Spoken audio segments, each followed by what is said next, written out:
जीवन मिशन में करोड़ों रुपए के घोटाले में ईडी ने पूर्व मंत्री महेश जोशी को नोटिस जारी किया। 2 दिन पहले जारी नोटिस में आज महेश जोशी को पूछताछ के लिए जयपुर स्थित ईडी मुख्यालय पहुंचने के लिए कहा गया। महेश जोशी के करीबी संजय बड़ाया से पिछले 3 दिनों से ईडी मुख्यालय में पूछताछ चल रही। इसके बाद ईडी ने ये नोटिस जारी कर महेश जोशी को बुलाया है। जिस तरह से ईडी पिछले 7 दिनों से जल जीवन मिशन में हुई बंदरबाट को लेकर जलदाय विभाग के अधिकारियों और ठेकेदारों से पूछताछ कर रही है, उससे महेश जोशी की मुश्किलें बढ़ सकती हैं। ईडी से मिली जानकारी के अनुसार जल जीवन मिशन में टेंडर से लेकर अलॉटमेंट काम, खुदाई और पाइप लगाने के काम में जमकर भ्रष्टाचार हुआ।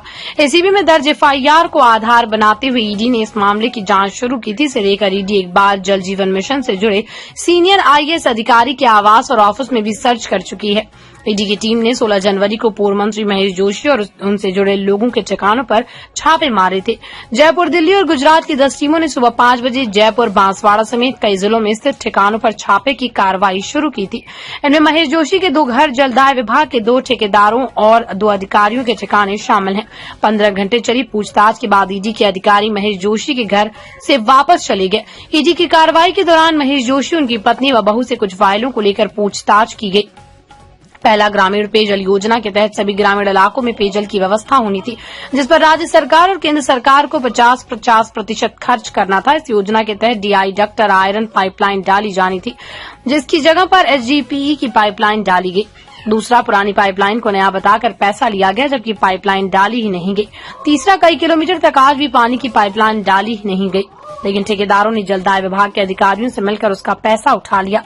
चौथा, ठेकेदार पदमचंद जैन हरियाणा से चोरी के पाइप लेकर आए और उन्हें पाइप बताकर बिछा दिया, सरकार से करोड़ों रुपए ले लिए। 5वां, ठेकेदार पदमचंद जैन ने फर्जी कंपनी के सर्टिफिकेट लगाकर टेंडर लिया, जिसके अधिकारियों को जानकारी थी। इसके बाद भी उसे टेंडर दिया गया क्योंकि वो एक राजनेता का दोस्त था। जल जीवन मिशन घोटाले केस में प्रवर्तन निदेशालय ने पूर्व मंत्री महेश जोशी और उनसे जुड़े लोगों के ठिकानों पर छापे मारे। जयपुर, दिल्ली और गुजरात की 10 टीमों ने मंगलवार सुबह 5 बजे जयपुर, बांसवाड़ा समेत कई जिलों में स्थित ठिकानों पर छापेमारी की कार्रवाई शुरू की। इनमें महेश जोशी के 2 घर, जलदाय विभाग के 2 ठेकेदारों और अधिकारियों के ठिकाने शामिल थे। मेरे से किसने कांटेक्ट किया नहीं, लेकिन ये आरोप तो लगे हैं और जिन्होंने आरोप लगाए हैं ये बात उनसे पूछी जाए तो ज्यादा बेहतर है, क्योंकि हो सकता है मेरा सूचना तंत्र इतना मजबूत नहीं हो, लेकिन जब कोई जिम्मेदार व्यक्ति आरोप लगाता है तो किसी आधार पर आरोप लगाता है। आपने भी बहुत बार लगाया सर, जब कांग्रेस के नेता छोड़कर जाते हैं तो यही बात आती है सामने।